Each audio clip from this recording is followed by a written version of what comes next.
Salam hormat untuk semuanya. Kami mengucapkan selamat kepada Anda karena telah memilih profesi sebagai guru.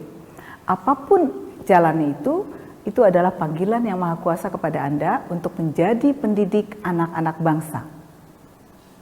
Secara teori, guru memiliki tugas utama mendidik, mengajar, membimbing, mengarahkan, melatih, menilai, dan mengevaluasi peserta didik. Namun bila dilihat dari bahasa Sanskerta, kata guru dimaknai sebagai orang yang senantiasa membawa sinar terang ke dalam kegelapan. Semakin gelap kondisi lingkungannya, semakin bermakna kehadiran guru. Selama ini, banyak yang beranggapan bahwa pekerjaan utama guru hanya menyampaikan materi ajar di depan kelas, hingga peserta didik menguasai dan kemudian mengujinya melalui hafalan.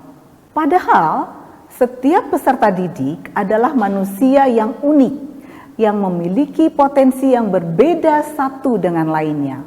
Tugas gurulah untuk memberi ruang yang lebih luas kepada peserta didik untuk terus berkarya dan berkreasi menurut apa yang mereka minati, sehingga tumbuh sikap kreatif, sikap disiplin, produktif, dan ulet. Ki Hajar Dewantara menyebut posisi guru adalah tuntunan di dalam hidup tumbuhnya anak-anak. Guru harus bisa menuntun segala kodrat yang ada pada anak agar mereka sebagai manusia dan anggota masyarakat dapat mencapai keselamatan dan kebahagiaan yang setinggi-tingginya. Dengan peran yang begitu strategis, profesi guru kerap kali dipandang mulia. Nah, apakah Anda merasakan hal itu?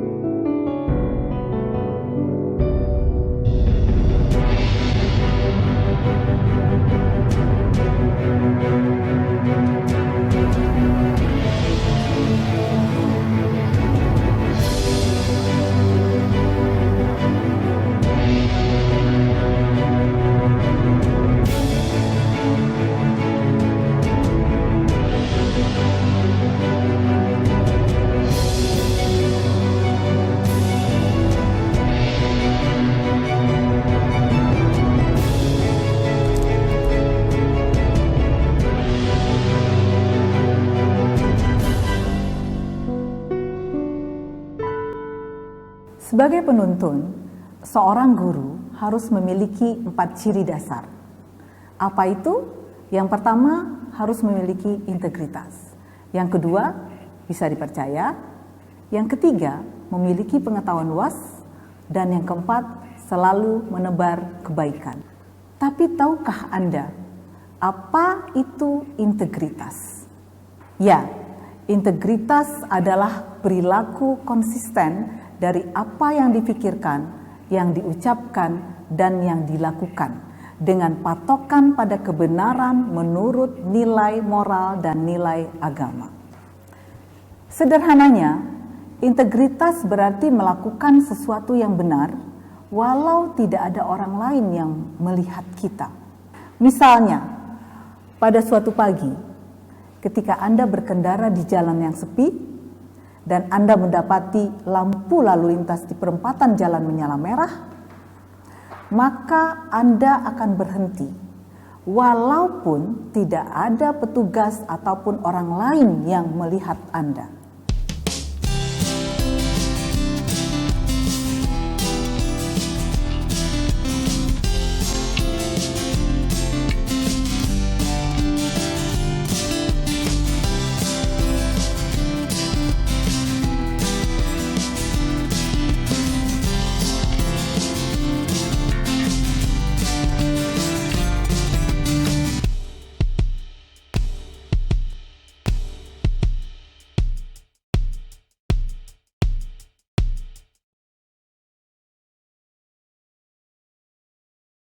SMK Negeri 4 di Pasar sebelumnya sudah diberitahukan kepada pihak sekolah dan guru-gurunya.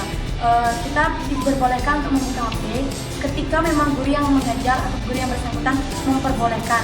Dalam artian ketika kita mencari materi pelajaran, kita diperbolehkan. Masalah untuk kita menginginkan membuka WhatsApp atau tidaknya, kita tidak berani Pak, karena di sini tidak ada.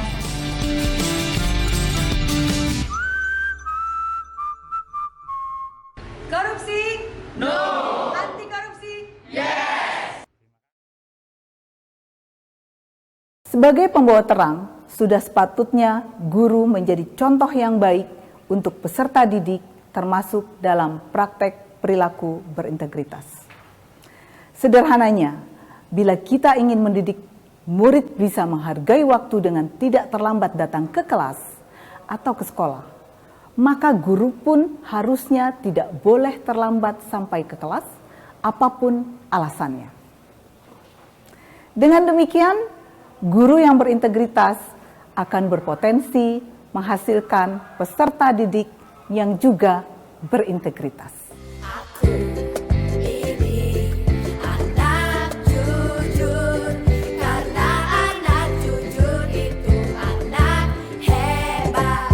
Setiap pagi hari anak-anak datang sekolah, sampai di depan sekolah dia sudah melihat ada patung di sana, dua patung. Pertama adalah patung Ganesha, kedua adalah patung Dewi Saraswati. Kedua-duanya patung itu adalah melambangkan dewa ilmu pengetahuan. Yang satu dewa ilmu pengetahuan, Ganesha itu, yang satunya Dewi ilmu pengetahuan. Jadi begitu anak-anak sampai di sekolah, dia sudah terpikir dalam pikirannya yang ada adalah ilmu pengetahuan. Jadi anak-anak siap belajar, sehingga dia tunduk, hormat, sujud di depan dewa ilmu pengetahuan.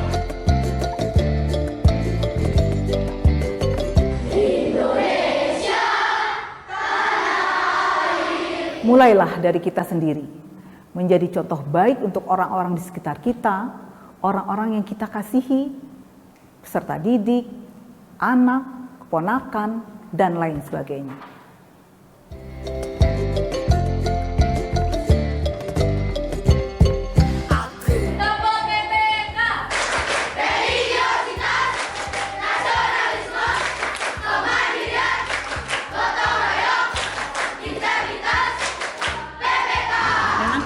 Tiap pagi kita ini adakan di sekolah itu Tepo PPK biar ini anak-anak juga dapat melaksanakan dalam kehidupannya sehari-hari. Aku gak pernah curang saat ujian sekolah. Aku gak pernah nyolong. Mahasiswa sekalian, disadari atau tidak, dunia pendidikan kita saat ini masih diwarnai oleh perilaku-perilaku yang tidak berintegritas.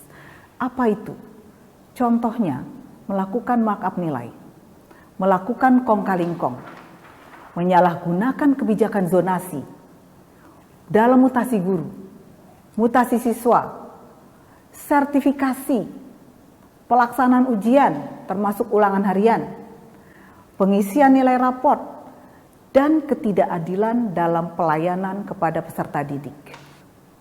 Jika demikian, berarti ada yang hilang di sekolah kita. Kemana integritas kita? Di mana pendidikan karakter kita?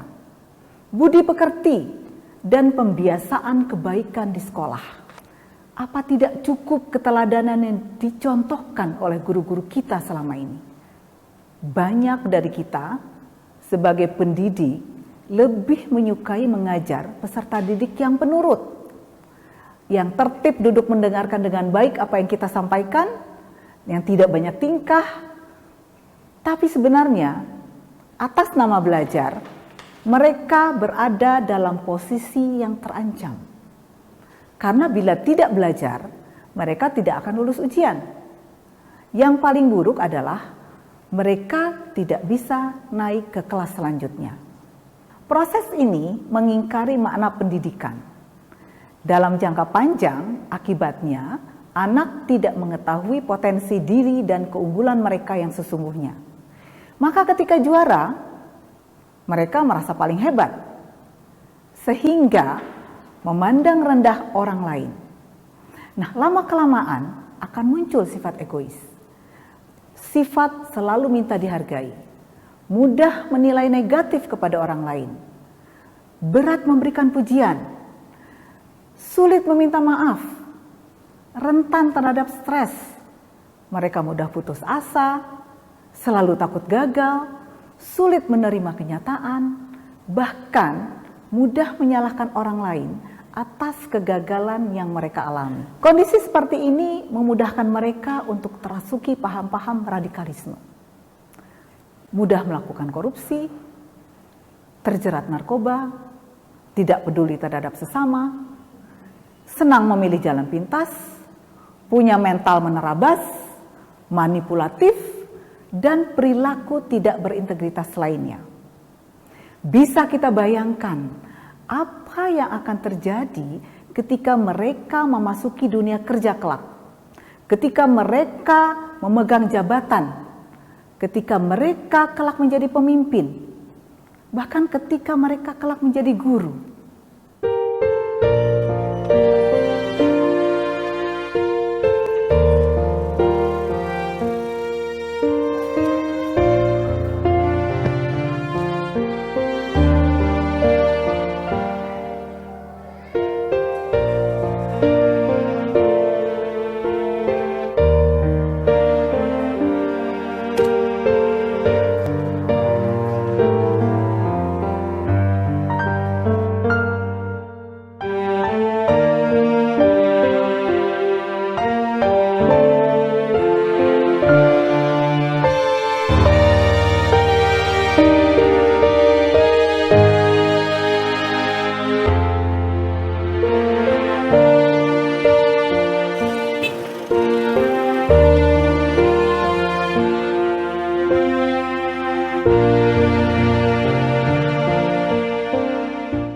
Di tengah segala persoalan yang mendera moral bangsa, perlu proses pendidikan yang berbeda.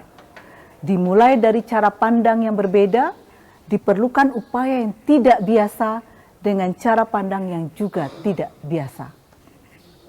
Inovasi sekolah kami sebut dengan Albert Idaman Spensa. Albert Idaman Spensa itu sebuah akronim dari alarm, kebersihan, ketertiban, dan kesehatan. Jadi setiap hari kami ada 3 alarm yang berbunyi. Ketika alarm itu berbunyi, untuk yang kebersihan, anak-anak memungut sampah yang berada di sekitarnya, dipungut, diambil, dibuang di tempat sampah. Kemudian ada alarm ketertiban. Kalau alarm itu berbunyi, anak-anak berdiri secara berpasangan untuk melihat ketertiban diri, mulai dari ujung rambut, potongan rambutnya, atributnya lengkap atau tidak, ikat pinggangnya, kemudian seragamnya sesuai dengan kebutuhan sekolah atau tidak, sampai tali sepatunya itu sesuai dengan tali yang sudah kita sepakati atau tidak sepatunya.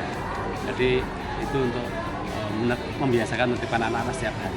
Kemudian alarm berikutnya itu alarm kesehatan, karena anak-anak belajar mulai jam 7 sampai jam 3 sore dalam jangka waktu yang lama duduk itu kan tentu perlu peregangan-peregangan. Nah, kalau alarm itu bunyi, anak-anak berdiri kemudian melakukan peregangan-peregangan sederhana di kelasnya masing-masing antara 3 sampai 5 menit. Kalau sudah selesai, harapannya anak-anak kembali fresh untuk mengikuti belajar. Mahasiswa sekalian, pada dasarnya penguatan integritas itu merupakan pendidikan sikap, pendidikan nilai, dan pendidikan karakter yang memiliki sejumlah prinsip-prinsip yang harus dipenuhi. Prinsip pertama, mengubah pola pikir. Proses penguatan integritas tidak bisa dilakukan dengan pola pendidikan yang selama ini kita lihat dan kita lakukan. Perlu sebuah terobosan, inovasi, dan upaya yang tidak biasa. Prinsip yang kedua, diri pribadi sebagai kunci. Penguatan integritas adalah upaya untuk mengubah diri kita sendiri, bukan mengubah orang lain. Dengan menjadi pribadi yang berintegritas, orang lain akan meneladani dan menjadikan kita sebagai sumber inspirasi. Prinsip yang ketiga, yaitu capaian kompetensi yang sesuai dengan perkembangan anak. Pendidikan untuk anak harus sesuai dengan tahapan perkembangan anak. Dimulai dari pengenalan, penguatan kesadaran, pengalaman, dan penguatan berintegritas. Lalu prinsip yang keempat, bersifat mendasar dalam kehidupan manusia. Pembelajaran penguatan integritas harus dilakukan dalam semua aktivitas. Prinsip yang kelima, terkoneksi dengan keluarga dan masyarakat. Ki Hajar Dewantara menyebut 3 tempat pergaulan yang menjadi pusat pendidikan. Yang pertama adalah alam keluarga. Yang kedua, alam perguruan atau sekolah. Dan yang ketiga, alam pergerakan pemuda. Nah, yang ini meliputi teman bermain dan lingkungan masyarakat. Prinsip yang keenam, konsisten dalam setiap aktivitas. Penguatan integritas hanya bisa dilakukan, dibangun, diperkuat dalam suasana yang juga berintegritas. Sebagai pendidik, tidak bisa tidak. Kita harus bisa menjadi bagian yang tidak terpisahkan dari proses pengkondisian lingkungan belajar peserta didik yang berintegritas, baik di kelas maupun di sekolah. Prinsip yang ketujuh, yang terakhir, proses penguatan yang dilakukan terus-menerus perlu terus dijaga. Oleh karena itu, dibutuhkan indikator keterlaksanaan proses untuk memastikan semua berjalan dengan lancar. Sekolah adalah replika masyarakat masa depan. Maka sekolah harus ditempatkan sebagai lokomotif yang membawa perubahan bangsa ini. Mari kita bergerak aktif, melakukan perubahan dengan cara yang berbeda, dimulai dari pembangunan jiwa, pembangunan budaya yang diawali dari diri kita, kelas kita, dan sekolah kita.